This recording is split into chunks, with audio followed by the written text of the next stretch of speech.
Andhra Pradesh assembly సమావేశాల్లో Gajuwaka MLA TDP రాష్ట అధ్యక్షుడు పల్లా శ్రీనివాసరావు పట్టణ ప్రాంతాల్లో పెరుగుతున్న వయోవృద్ధుల సమస్యలపై ముఖ్యమైన అంశాన్ని ప్రస్తావించారు. పట్టణాల్లో వయోవృద్ధుల జనాభా గణనీయంగా పెరుగుతోందని, కుటుంబ సభ్యులకు ప్రేమాభిమానాలు ఉన్నప్పటికీ ఉద్యోగాలు మరియు వృత్తి బాధ్యతల కారణంగా ప్రతిరోజు వారిని చూసుకోవడం చాలా కుటుంబాలకు కష్టంగా మారుతోందని చెప్పారు.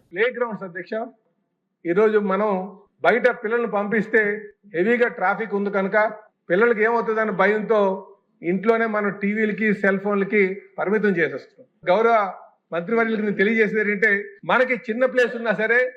ఒక క్లోజ్డ్ గా, ఇప్పుడు పికిల్ బాల్ క్రికెట్ అంటున్నాం, వాటిని ప్రపోజ్ చేసి పిల్లలకి ఆడుకునే విధంగా, అలాగే పెద్దవాళ్ళకి అర్బన్ కాన్సెప్ట్ లోని వాకింగ్ ట్రాక్స్ అని చెప్పేసి వాటిని నిర్మాణం చేసేటట్టుగా, అంటే రోడ్ ఏరియానే, ఎందుకంటే ప్లే గ్రౌండ్స్ లేని దగ్గర ఏం చేస్తాం, రోడ్స్ లే మనం వాకింగ్ ఏరియాస్ కింద కొన్ని డిజిగ్నేటెడ్ ఏరియాస్ ని నిర్ణయించి ఆ వాకింగ్ ట్రాక్లు పెట్టే విధంగా పిల్లలు ఆడుకోవడానికి క్లోజ్ గా ఉన్నటువంటి ప్లే గ్రౌండ్స్ లాంటివి ఏర్పాటు చేయడం కానీ ఇవి చేస్తే చాలా బాగుంటుందని చెప్పేసి ఈ సందర్భంగా తెలియజేస్తూ, ఇవి అన్ని కూడా బాగా గమనించాల్సిన అవసరం ఉందని చెప్పి తెలియజేస్తూ, ఏదైతే మున్సిపల్ మంత్రి గారు సుమారు 14,000 కోట్లు రమారమి 14,500 కోట్లు